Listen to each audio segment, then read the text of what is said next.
Assim como o Theo Cury, nosso analista que está chegando também para falar sobre esse assunto com a gente. Tudo bom, Theo? Bom dia. Tudo bem, Carol, e com você? Bom dia. Tudo bem, vamos lá para a nossa conversa, Theo. A Gabi lembra para a gente quem esteve presente na Venezuela nos últimos dias, que foi Celso Amorim, que é o assessor especial da Presidência da República, já voltou ao Brasil e agora há essa expectativa de que Mauro Vieira vá para a Venezuela. Lembrando que antes da votação na Venezuela, Mauro Vieira chegou a se reunir com o chanceler da Colômbia justamente para tratar sobre as eleições na Venezuela. A nota do Brasil foi uma nota assinada em conjunto com Colômbia e México. O que explica essa ação coordenada, Theo, entre Brasil, Colômbia e também México nessas ações? Acho que é uma resposta dos principais países que fazem essa interlocução com a Venezuela. E eu acho que dá para a gente traçar um paralelo, Carol, de um antes e um depois. Tem um antes, que é a ida, o envio do Celso Amorim, assessor especial da Presidência da República para Assuntos Internacionais, para a Venezuela, dias antes da votação, ou seja, ele viajou entre sexta e sábado da semana passada para a Venezuela para acompanhar a votação e, com base nas conversas que ele teve, tanto com a situação quanto com a oposição, informar o presidente Lula com relação ao andamento do processo eleitoral por lá, para que o presidente pudesse tomar a decisão dele assim que fosse proclamado o resultado. Esse é o antes, a ida de Celso Amorim. O depois envolve esse envio e essa interlocução por meio do ministro das Relações Exteriores, o Mauro Vieira.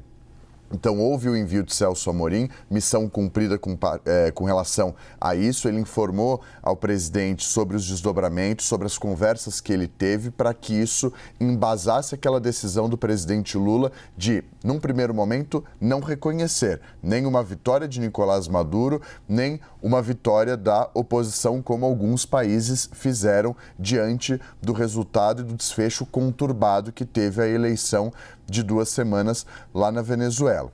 Agora começa a segunda parte, aí entra em cena o ministro das Relações Exteriores, Mauro Vieira, que já vem em cena, já vem atuando desde a semana passada com os seus colegas, com os seus pares, tanto no México quanto na Colômbia. O Brasil soltou aquela nota, divulgou aquela nota, que tem uma importância grande porque são países cruciais na região e que têm voz e são considerados potências aqui na região e com poder de influência. Justamente por isso, Brasil, Colômbia e o México divulgam aquela nota defendendo transparência, defendendo um processo eleitoral limpo e a divulgação de todas as atas. É na mesma toada que envolve a saída de Mauro Vieira para a Venezuela. Não somente ele, mas como vem a apuração da CNN, a possibilidade da ida também dos ministros correspondentes ao cargo dele de ministro das Relações Exteriores, tanto da Colômbia quanto do México para a Venezuela. É uma atuação institucional desses países depois da divulgação da nota. E aqui, Theo, cabe também destacarmos que há um alinhamento claro, por exemplo, entre Brasil e Colômbia, mas uma divergência clara quando o assunto é Venezuela com relação ao Chile, que é onde está hoje o presidente Lula.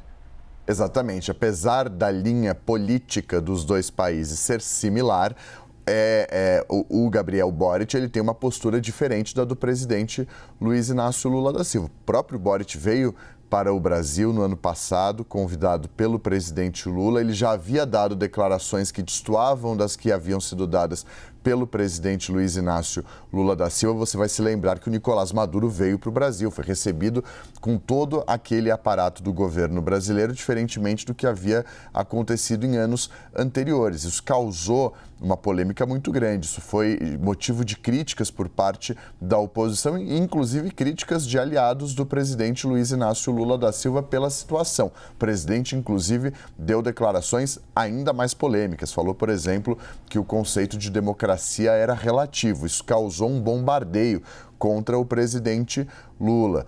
Enfim, a postura do Gabriel Boric é completamente diferente da do presidente. Os posicionamentos dele com relação a isso também são diferentes. Daí a importância de a gente acompanhar com uma lupa essa visita do presidente Lula a Santiago do Chile nessa semana. O presidente, que já embarcou ontem, está no Chile desde ontem no final do dia, vai participar de uma série de compromissos e de agendas.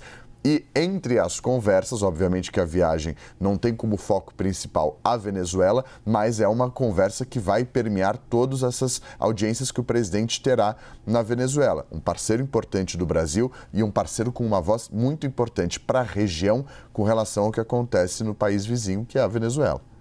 Inclusive, Theo, é isso, né? A Venezuela está no radar. A gente agora vai dar uma olhada na agenda do presidente Lula hoje por lá.